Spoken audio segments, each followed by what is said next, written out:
받겠습니다. 저는 세인저지에서 개척교회를 하고 있는 한 사람이고, 교회가 세인저지에 없어서, 한인교회가 없어서 이제 시작을 했습니다.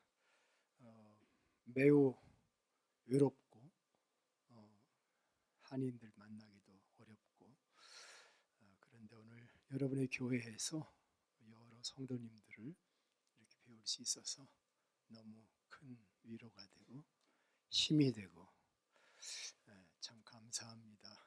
옆 사람의 얼굴을 잠깐 한번 보시고 서로 좀 보시고 저를 따라서 한번 해주시면 좋겠습니다. 그냥 당신이라고 해도 이해해 주세요. 당신은 옆 사람의 눈을 봐야죠. 당신은 존귀한 자입니다. 제 말이 아니라 성경 말씀이죠. 땅에 있는 성도는 존귀한 자니 나의 모든 즐거움이 그에게 있도다. 그런 귀한 말씀이 있습니다. 저는 오늘 요한복음 1장을 가지고 이제 이야기를 하려고 합니다. 요한복음 1장이 굉장히 중요합니다. 사복음서 중에 마태, 마가, 누가복음 다음에 요한복음이죠. 원래는 요한복음이 마태복음 앞에 왔으면 좋을 뻔했다는 생각도 하게 됩니다. 왜냐하면 태초에라는 말로 시작하기 때문에 그렇습니다.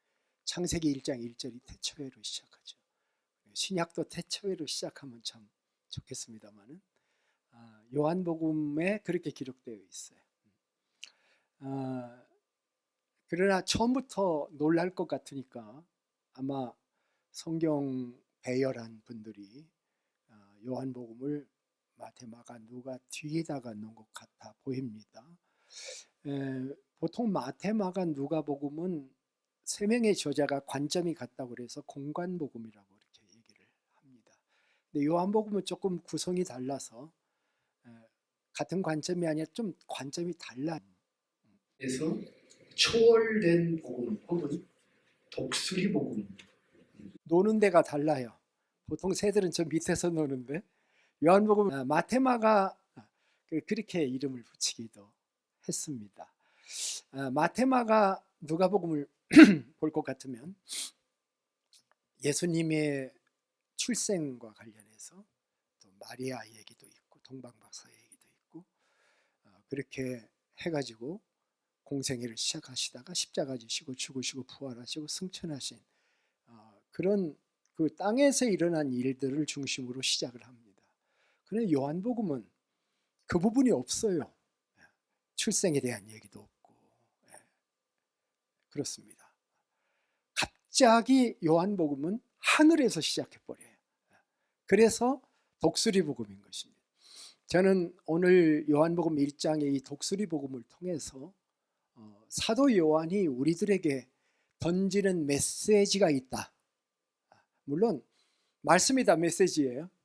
그렇지만 특별히 우리에게 던지는 메시지가 있다 이렇게 생각을 합니다. 아마 여러분이 요한복음 1장을 읽어보시면 제일 그래도 내가 알고 있는 구절이 있다 하는 구절이 1장 12절입니다. 아마 익숙하실 거예요. 영접한 자, 곧 그 이름을 믿는 자들에게는, 예수 믿는 건 영접하는 거야 그 말이죠. 곧 영접하는 자, 곧 그 이름을 믿는 자들에게는 하나님의 자녀가 되는 권세를 주셨다. 그 영접 문제를 얘기하고 있습니다. 자, 그런데 그 이름은 예수님의 이름입니다. 예수님을 믿는 것, 예수님을 영접하는 문제에 있어서 예수님을 누구로 영접해야 하느냐 하는 문제가 굉장히 중요한 문제입니다. 제가 만일 여러분들이 저희 집에 오셨다고 했을 때 제가 영접하지만 주님으로 영접하지는 않습니다. 물론 믿음 안에 그런 관점이 있긴 또 있어요. 우리가 우리를 전파하는 것이 아니라 그리스도의 주되심과 그 예수님을 위해서 내가 너희의 종된 것을 전파한다. 하는 이런 말씀도 있으니까 누구로 영접하느냐가 중요한 것입니다. 여러분이 처음 예수님을 영접했을 때 예수님을 누구로 영접하셨습니까? 요 문제입니다. 요 문제가 굉장히 중요한 문제예요.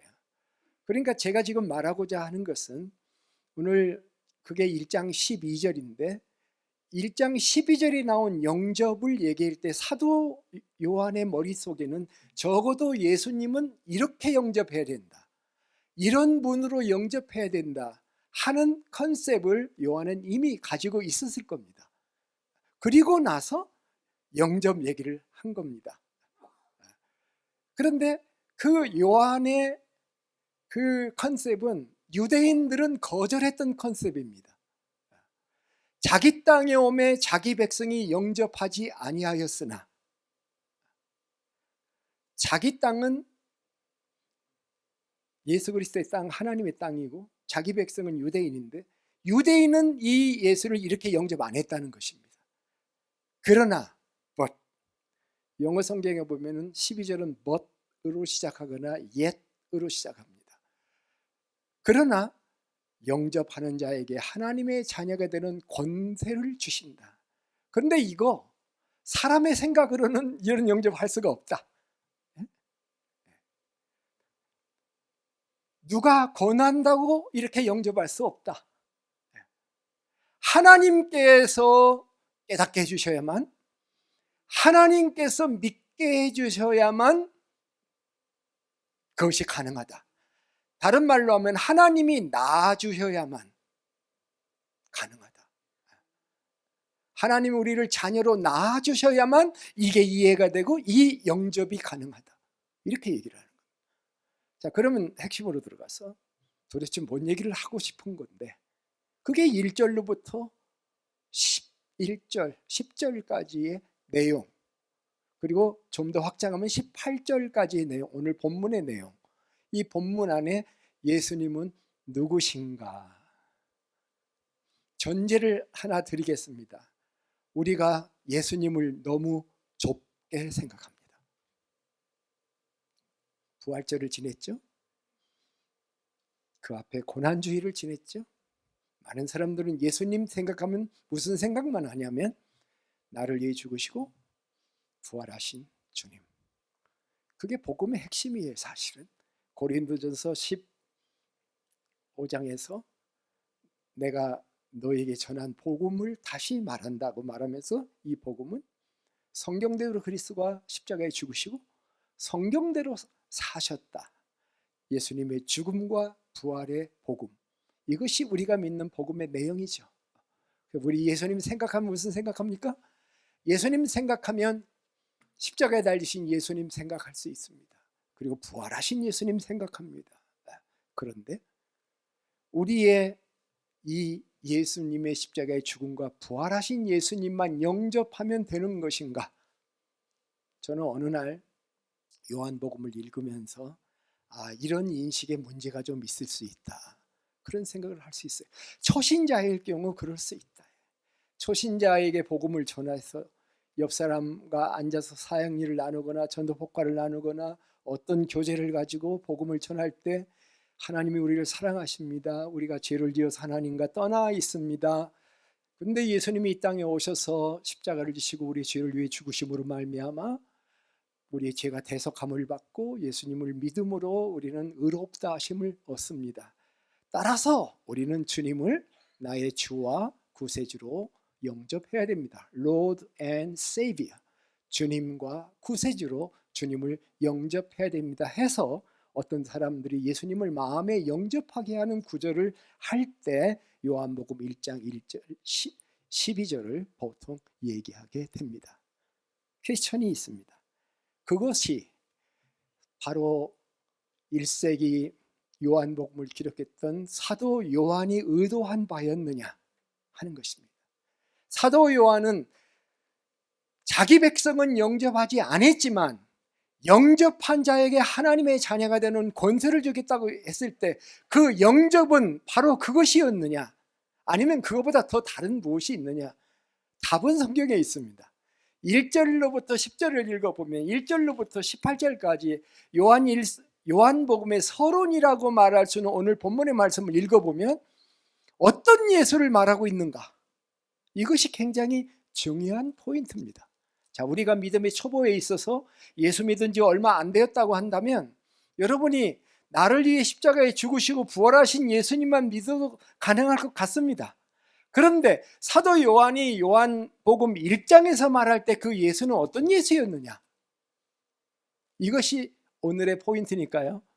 여러분 제 말만 듣지 마시고 성경을 보시고 자기 성경 가지고 오시죠. 혹시 여기 믿고 그냥 덜렁덜렁 그냥 오신 분들이 있으십니까? 자기 성경 봐야 돼요. 그 다음에 그 성경에 글씨도 써야 되고요. 성경은 몇 개 가지고 있어야 됩니다. 깨끗하게 된 성경도 하나 있어야 되고요. 막 이렇게 메모하는 성경도 있어야 됩니다. 그게 다 필요해요.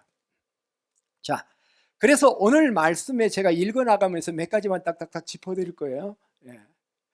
제가 일부 예배 때 막 가슴은 답답하고 막 하는데 하나님이 큰 소리로 하지 마. 나는 사실이기 때문에, 요한이 말한 건 사실이기 때문에 사실을 말하듯 그냥 담담하게 얘기하면 돼. 맞죠? 저 여러분 설득 안 할 겁니다. 설득할 필요 없습니다. 사실이기 때문에. 이 말씀을 근거해서 지금 얘기할 겁니다. 그러면 여러분은 말씀을 확인해야 됩니다. 제 얘기만 들으면 안 돼요. 그 말이 맞나? 말씀이 그러한가에 날마다 성경을 상고하니라. 맞죠? 자, 그러면 오늘 1장에서 말한 예수님은 누구십니까? 첫째,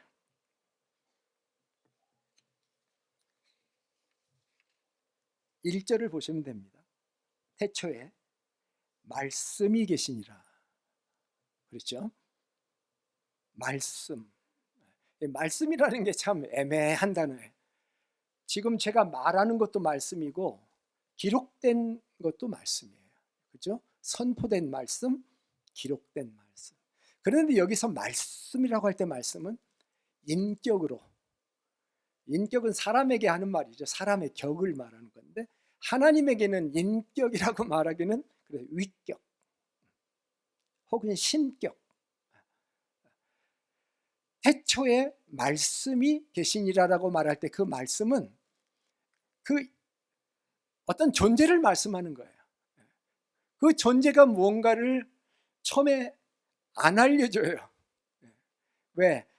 읽는 자의 공부도 필요한 거예요. 그래서 쭉 내려가다 14절에서 이런 클루를 딱 주십니다. 14절에 말씀이 육신이 되어 우리 가운데 거하시며. 누구 얘기하는 것 같아요? 예수님이에요. 예수님. 말씀이 육신이 바디, 육신이 된. 그래서 그 신격인 말씀, 위격인 그 존재에다가 더자를 붙여 the word. 영성에 보면은 태초에 in the beginning the word 이렇게 시작을 하는 것입니다. 말씀이 계신데 그 말씀이 육신을 입었다. 그건 무슨 말입니까? 예수님은 태초부터 존재했던 분이시다. 이렇게 얘기하고 있는 것입니다. 많은 사람들이, 특별히 불신자들은 어떻게 생각하고 있냐면 예수님은 2000년 전에 이 땅에 태어나시고 존재하기를 시작하신 분이셨다. 저희 옛날 저희 아버님은 예수님 얘기하면 그래 4대 성인 중에 하나. 우리 아버님 늘 그러셨어요. 그러니까 어느 시간, 존재했던 시간이 역사상의 어느 지점에 있는 바로 그분. 예수님은 태초부터 존재했던 분이시다. 2000년 전 이 세상에 오신 성탄절은 예수님이 인간의 몸을 입고 내려오신 시간일 뿐이다.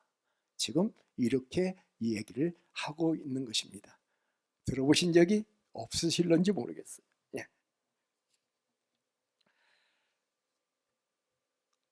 신약 성경 저자들은 이 사실을 꾸준하게 얘기합니다. 특별히 사도 요한은 요한복음 1장 1절에서만 얘기한 게 아니라 요한 1서 1장 1절에서도 그 얘기를 해요.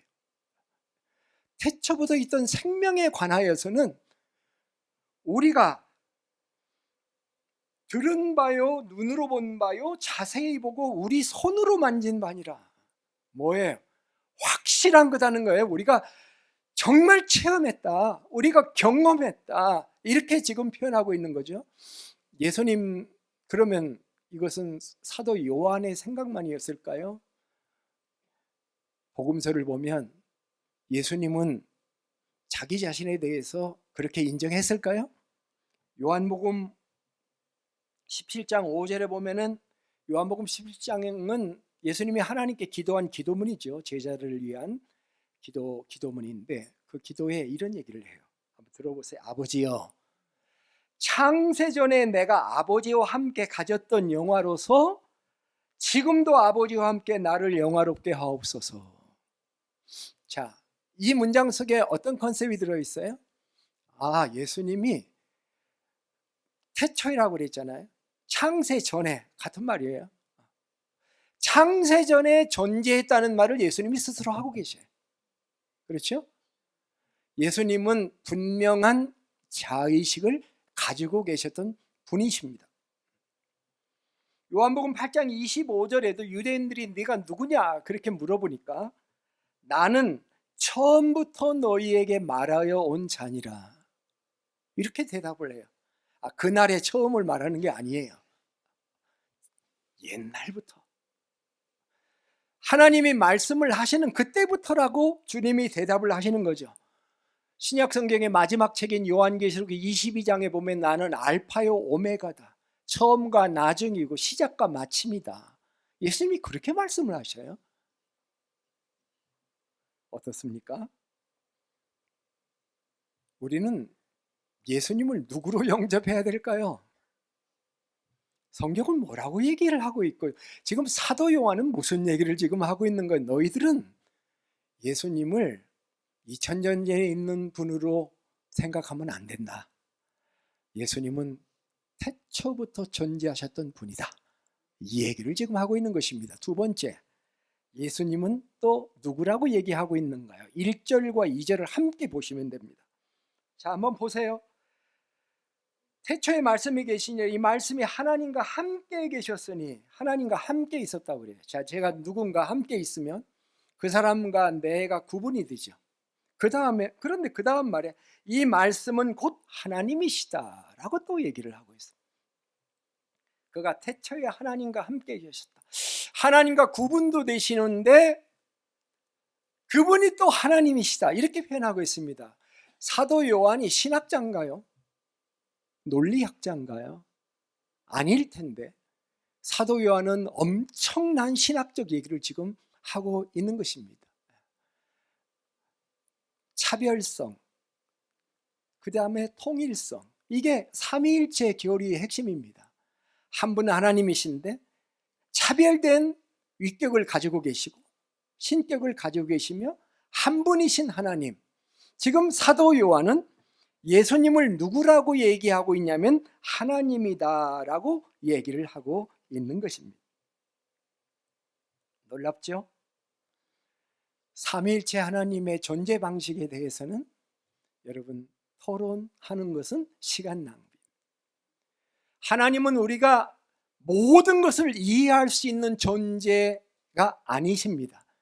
보여주신 만큼만 우리가 이해할 수 있습니다. 이 문제는 토론의 대상이 아닙니다. 이것은 믿음의 대상이에요. 말씀이 말하고 있으면 우리는 믿습니다. 우리가 우주에 대해서 다 알고 있나요? 우리가 감기에 대해서 다 알고 있나요? 현대의학은 감기 바이러스 하나 제대로 찾아내지 못하고 치료약이 없습니다. 증상만 호전시킬 뿐이죠. 우리는 성경이 말씀하고 있는 삼위일체 하나님에 대해서 믿으면서 여기서 특별히 봐야 될 것은 예수님은 하나님이시다, 이 부분을 우리가 봐야 됩니다. 사도 요한은 예수님을 하나님이다 라고 지금 말씀하고 있습니다. 우리의 지성으로 이해하려고 하지 말고 성경이 말씀하고 있느냐 하고 있지 않느냐 하는 것을 우리가 잘 분별해야 될 줄로 믿습니다. 이야기는 계속 진행이 됩니다. 예수님은 너무 넓으신 분입니다. 광대하신 분입니다. 세 번째 예수님에 대한 사도 요한의 포인트는 예수님이 만물을 지으셨다라고 말씀하고 있는 것입니다. 3절에 보십시오. 만물이 그로 말미암아 지은 바 되었으니 지은 것이 하나도 그가 없이 된 것이 없느니라. 그 힘이라고 표현했습니다. 영어로 힘. 그 힘이 누굽니까? 바로 the word, 말씀이고 바로 예수 그리스도입니다. 예수 그리스도 없이는 아무것도 지어진 게 없다. 모든 것은 예수 그리스도를 통해서 지어졌다. 창세기 1장에 하나님이 천지를 창조하시냐고 말할 때 그 하나님 속에 삼위일체의 컨셉이 이미 들어있지 않으면 이 말씀이 가능하지 않은 말씀이 되는 것이죠. 그래서 만물을 지으신 하나님에게 소유권이 있습니다. 만물을 지으신 하나님이 지은받은 물건의 DNA를 다 정하신 분입니다. 만물을 지으신 예수님이 우리의 모든 인간의 본질과 특성과 연약함과 또한 치료의 방식을 아시는 분이십니다. 만일 우리가 예수 그리스도의 하나님 되심을 인정하고 만물을 창조하심을 성경이 주장함을 따라 인정한다면 기적은 하등의 문제가 되지 않습니다. 왜? 그분이 지으셨기 때문입니다. 그분이 브로큰된 것을 고치실 수 있는 분입니다. 그분이 모든 것을 행하실 수 있는 분입니다. 자, 세 가지 말씀을 드렸습니다. 그 다음에 네 번째 4절부터 시작하는데요. 그 안에 생명이 있었으니 이 생명은 사람들의 빛이다 라는 말씀입니다. 놀라운 말씀입니다. 예수 안에 생명이 있다. 그리고 이 생명이 빛이시다. 예수는 생명이며 빛의 근원이 되신다라고 하는 불가지론자라고 하는 사람들이 있습니다. 이들은 어떤 것을 주장하냐면 최초에 조물주가 있었을 수 있다. 근데 그 조물주가 다 창조이고 지금은 저 멀리 떠나 계셔서 우리의 실제 삶과는 아무 상관이 없다. 이렇게 주장하는 사람들입니다. 그런데 오늘 말씀을 보면 예수는 생명이시고 빛이시다. 생명을 생명되게 하는 게 예수 그리스도이시고 빛이 없으면 인간은 존재할 수 없어서 요즘 인공 태양을 만드는 중이지 않습니까? 그래서 그 태양으로 이 지구가 멸망해도 존재하며 살 수 있는 방법이 없는가 하는 것을 연구하며 기다리고 있습니다. 성경은 예수가 생명이고 예수가 빛이시다라고 우리들에게 말씀해 줍니다. 이것은 어떤 의미에서 세상을 창조하신 그분께서 지금도 생명을 공급하시고 빛을 공급하시는 공급자이시고 관리자이시다라고 하는 것을 말씀하고 있습니다. 예수 안에 모든 게 있습니다. 예수 안에 평안도 있고 구원도 있고 사랑도 있고 예수 안에 우리의 생존이 걸려 있습니다. 예수님은 지금도 그 안에 생명이 있어서 그 생명이 역사하고 있음으로 인해서 우리가 이 땅에서 존재하고 있고 살아가고 있다고 하는 것을 우리가 이 말씀에서 볼 수가 있습니다. 그분은 옛날에 창조하시고 떠나 계신 분이 아니시고 지금도 생명을 가지시고 빛을 비추시면서 이 땅에서 역사를 이루어 가시는 분이 바로 예수 그리스도다. 이렇게 지금 소개하고 있는 것입니다.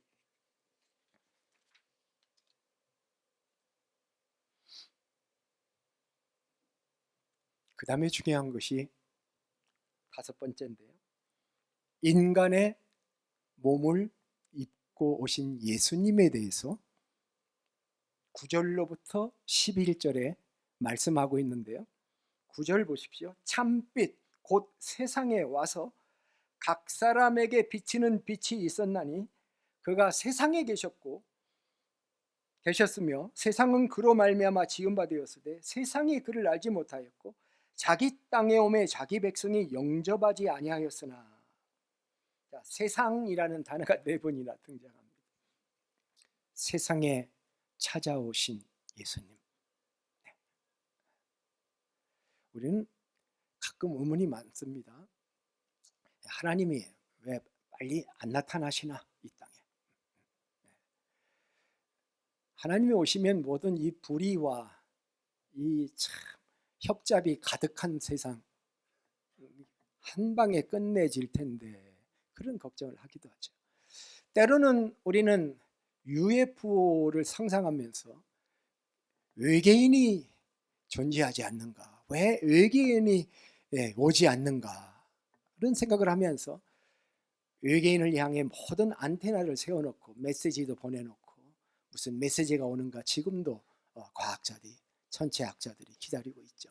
외계 생명을 연구하는 사람들.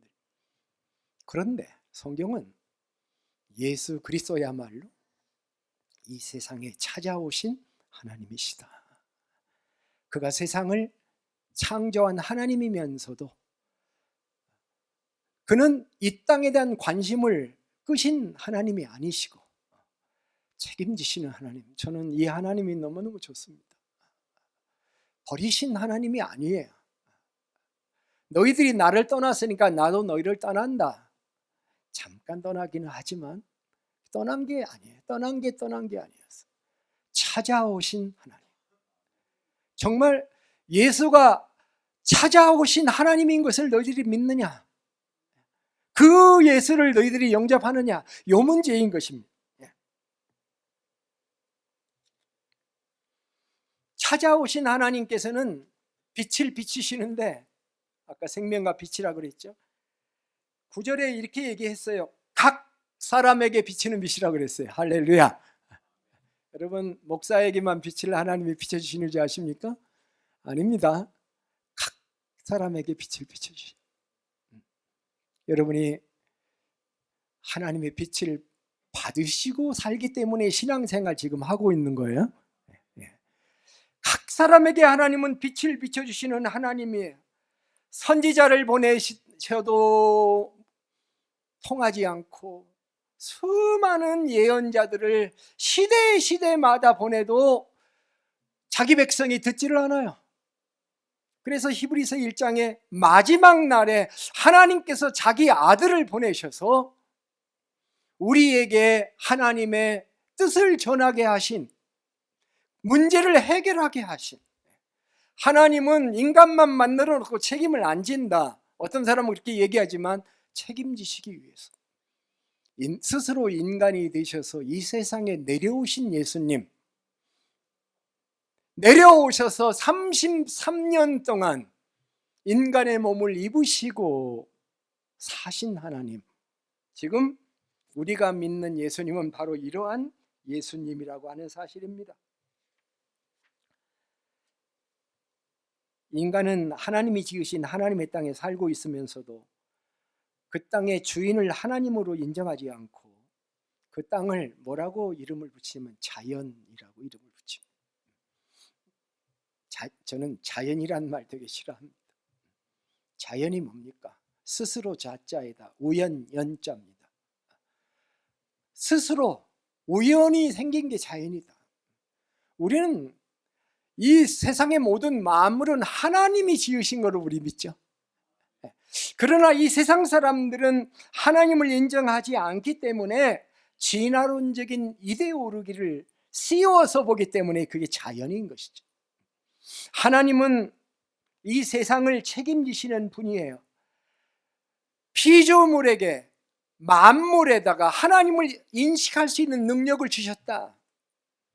로마서 1장 20절에서 그 피조물이 하나님을 인식할 수 있도록 그의 영원하신 능력과 그 신성을 그 만드신 만물에 분명히 보여 알게 지어 놓으셨는데, 인간들이 그것만 보고서도 완전히 돌아오지 않으니까 그 일반 계시 가지고는 한계가 있어서 하나님이 특별 계시인 예수 그리스도를 이 땅에 보내주셔서 우리의 구원을 이루는 놀라운 구원의 역사를 이루신 분, 그분이 바로 우리가 믿는 예수 그리스도입니다.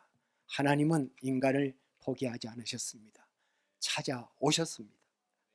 그리고 각 사람에게 말씀을 전하시고 빛을 비추시는 하나님이십니다. 왜 하나님께서는 인간의 몸을 입고 이 땅에 내려오셨나요? 만왕의 왕의 모습으로 내려오셨으면 얼마나 좋아요. 그러나 그렇게 오셨다면 모든 사람들은 모두 다 믿는다고 했을 겁니다. 그러나 그것은 자발적인 믿음이 아니에요. 자기 선택에 의한 믿음이 아니라 강압에 의한 굴종입니다. 하나님은 자율의 믿음을 원하시는 하나님이셔서 그 하나님이 취하신 유일한 방법은 아들을, 그 독생자를 예루살렘 베들레헴의 말교유에서 가장 연약한 자로 태어나게 하시고 가장 힘없는 자로 태어나게 하심으로 말미암아 이 땅에 어떤 인간도 예수 그리스도를 보고 나보다 훌륭해 하기 때문에 내가 못 믿겠다고 하지 못하도록 우리 스스로의 선택에 의해서 주님을 알아먹을 수 있도록 만들어 주신 것이 하나님의 특별한 방법이고 사랑인 것입니다. 그게 하나님의 놀라운 은혜예요. 그는 첫째는 우리의 죄를 위해 십자가에 죽으러 오셨고, 두 번째는 우리와의 하나님과 인간의 관계 설정을 올바로 하게 하기 위해서 오셨던 것입니다. 진정으로 선을 추구하고 진지하게 진리를 추구하는 자들에게는 세상에 오셔서 말씀하신 예수님의 말씀에서 빛을 발견할 수 있도록 찾아오신 하나님이신 예수 그리스도, 나 하나를 위해서 각 사람에게 빛을 비추는 예수님의 오심을 송축합니다. 찬양해야 합니다. 이 세상에 어떤 누구도 나를 그렇게 존귀히 여겨주는 분이 없습니다. 오직 예수 그리스도입니다. 이 예수 그리스도는 여섯 번째, 은혜와 진리가 충만하신 분이다 라고 오늘 본문에 말씀하고 있습니다. 예수님은요, 은혜와 진리가 충만한 분이다. 자, 14절 보십시다. 말씀이 육신이 되어 우리 가운데 거하심에 우리가 그의 영광을 보니 아버지의 독생자의 영광이요 은혜와 진리가 충만하더라. 요한이 그에 대하여 증언하여 외쳐 이르되, 14절은 아마도 사도 요한이 한 말이고 15절의 요한은 침례 요한을 얘기하는 건데, 침례 요한이 이렇게 말했다는 거예요. 내가 전에 말하기를 내 뒤에 오시는 이가 나보다 앞선 것은 나보다 먼저 계심이라 한 것이 이 사람을 가리킨 것이다. 논리가 안 맞는 말이에요. 나보다 뒤에 태어났는데 나보다 앞선 존재다. 말이 됩니까? 이건 뭘 말하면 그리스도의 선제를 얘기하는 거잖아요. 그리스도가 태초부터 존재했던 말씀을 1절부터 하고 시작하잖아요. 그런데 침례 요한이 그걸 증거했다는 거예요. 그런데 이 침례 요한과 사도 요한이 예수님을 보니까 아버지의 독생자의 영광이요 은혜와 진리가 충만하더라.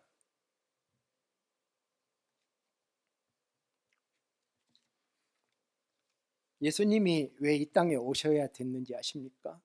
참 하나님이 누구인지를 보이시고 참 인간이 어떤 존재가 될 수 있다함을 보여주시며 그 충만함이 예수님에게서 우리에게 옮겨오는 겁니다. 은혜와 진리가 충만하신 예수님, 어떤 사람하고도 대화할 수 있으며 어떤 사람하고 대화를 해도 영향력을 줄 수가 있으며 어떤 사람의 무거운 짐도 걸머질 수 있는 주 예수 그리스도, 심지어는 십자가에서도 같이 달린 사람의 무거운 짐을 짊어질 수 있고 자기 자신을 죽이려고 하는 사람에게도 저들의 죄를 용서해 달라고 Father forgive them 이라고 말할 수 있는 은혜로우신 주님, 은혜와 진리가 충만, 이 단어만 가지고도 사실은 시간이 많이 필요한 단어예요. 보통 은혜와 진리는 서로 충돌 개념입니다. 상과 벌의 개념이에요. 자, 자식이 잘못을 했어요. 매질을 해야 됩니까? 잘못한 걸 그냥 끌어안아야 됩니까? 부모에 따라 생각이 다릅니다. 그런데 은혜와 진리가 충만하다는 건 뭡니까? 두 가지를 다 충족시킨다는 거예요. 하늘과 땅이 함께 만나고 은혜와 진리가 함께, 인자와 진리가 함께 만나, 사랑과 법이 함께 만날 수 있는 것이 예수 그리스도거든요. 제가 일부 예배 때도 얘기했습니다만 저희 어머님이 제가 뭘 잘못했을 때 저를 때리시는데 회차리를 들더니 자기 다리를 때리셔. 아마 저를 때리셨으면 저는 몇 번 맞으면 속에 앙심을 품었을 수도 있어요. 그런데 자기를 때리시더라고요. 자, 벌은 분명히 있어요. 때리고 안을 수 있으면 그게 은혜와 진리가 만나는 것입니다. 은혜와 진리가 충만한 것입니다. 하나님은 예수 그리스도를 때리시고 우리를 안으신 거죠. 이게 복음이잖아요. 근데 예수님을 생각하면 은혜와 진리가 충만하더라. 우리가 보니 나 혼자가 아니라 우리 공동체가 함께 보니 여기가 공동체 교회더라고요. 한글로 번역하니까.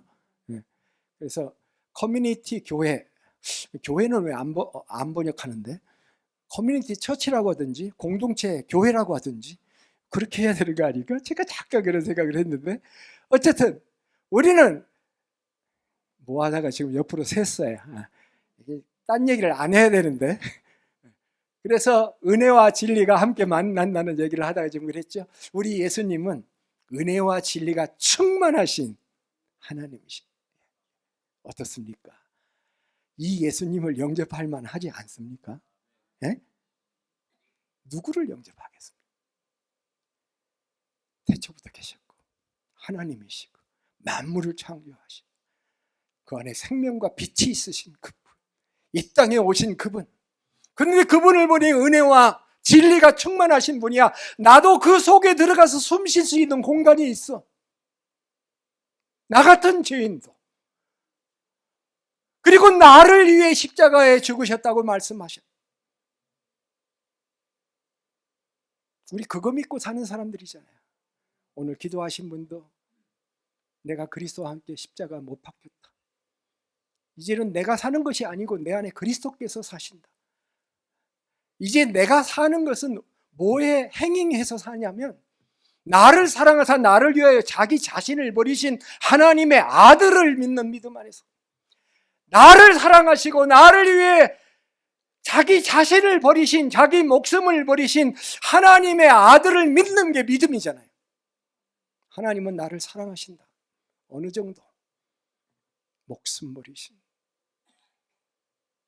은혜와 진리가 충만하신 예수 믿을 수 있겠느냐?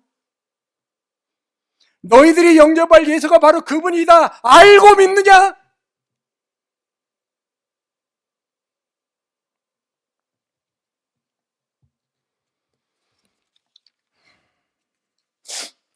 하나님이 조용히 하라 그랬는데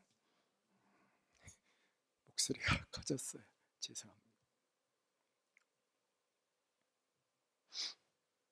마지막으로 독생하신 하나님이라는 18절의 표현을 생각해 보려고 합니다.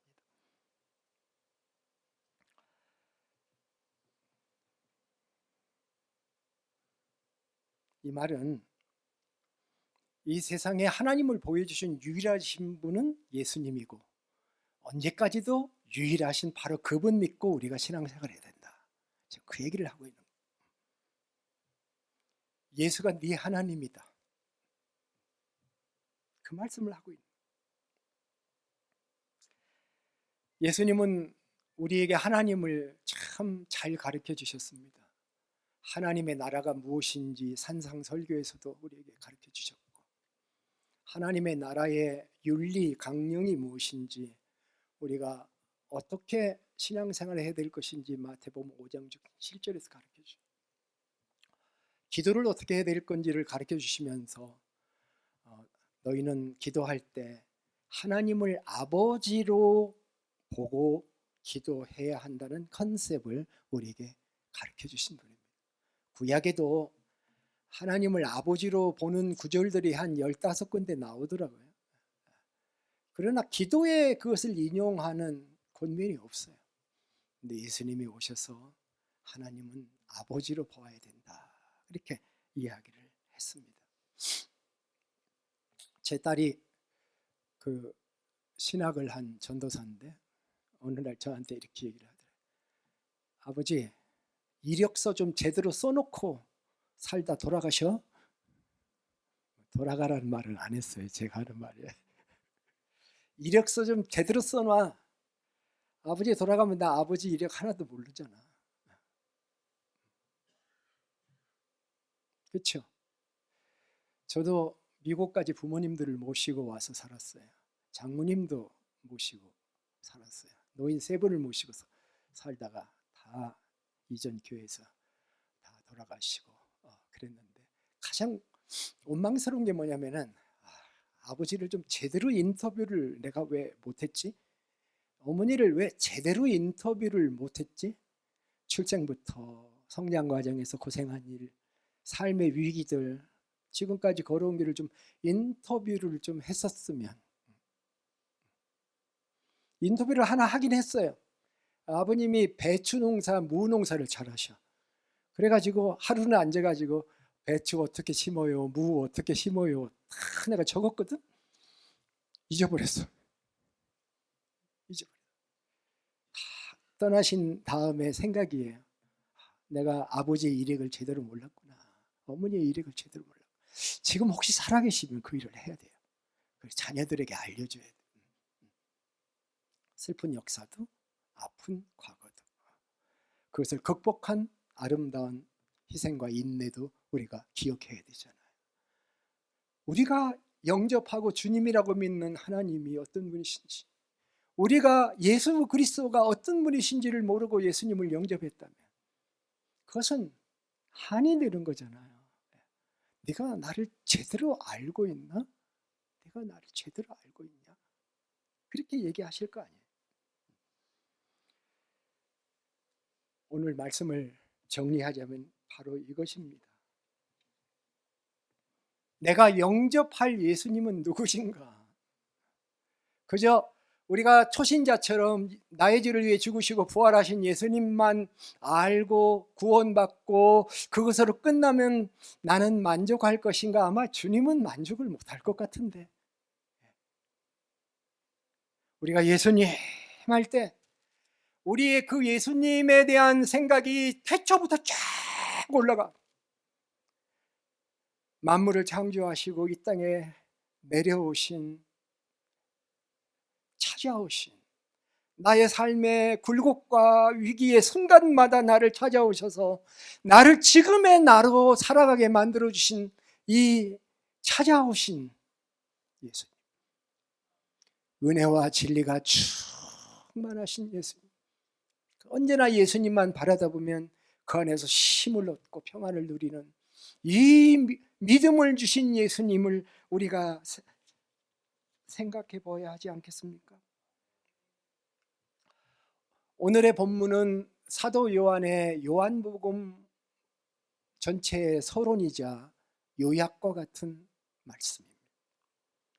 왜 요한은 시작부터 이 긴 서술을 하고 있는 것일까요?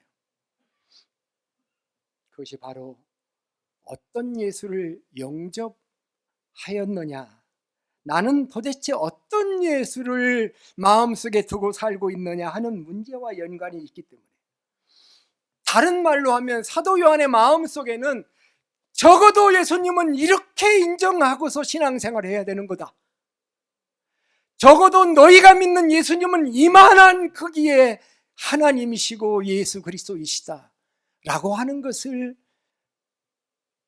북한식으로 말하자면 가열차게 증거하고 있는 거예요. 어떻습니까?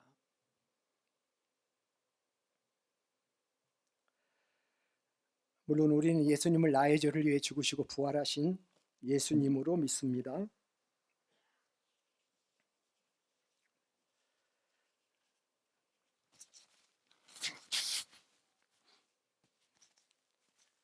비디오에서는 빼주세요.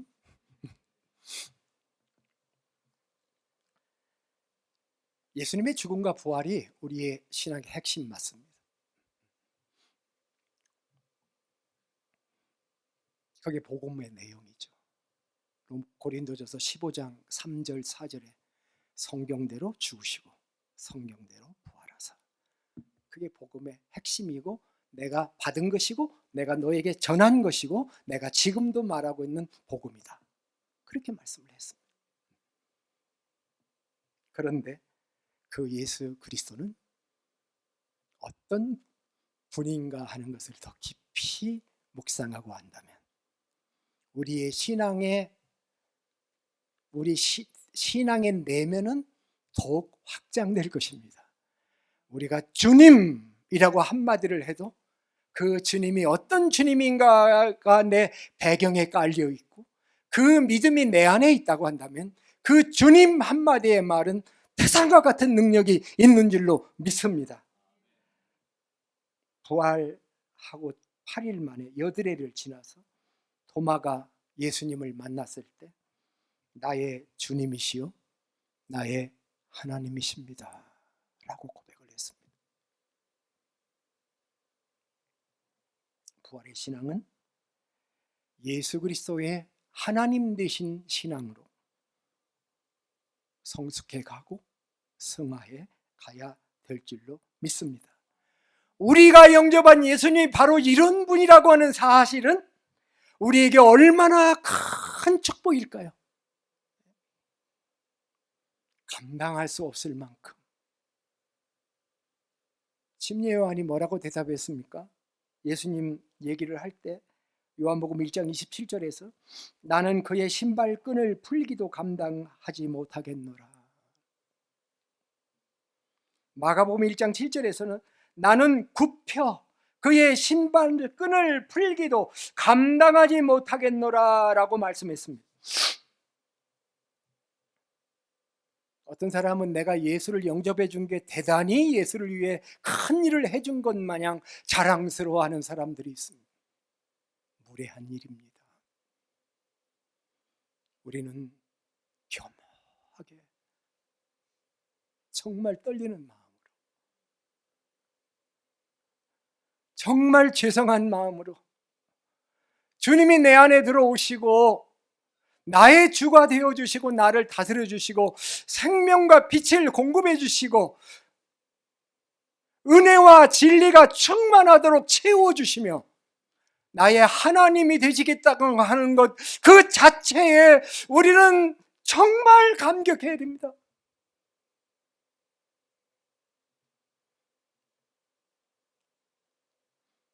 내가 믿나이다. 나의 믿음 없는 것을 도와주소서 라고 고백한 어떤 사람처럼 고백해야 될 줄로 믿습니다. 혹시 오늘 이 자리에 예수님을 영접하지 못한 분이 계십니까?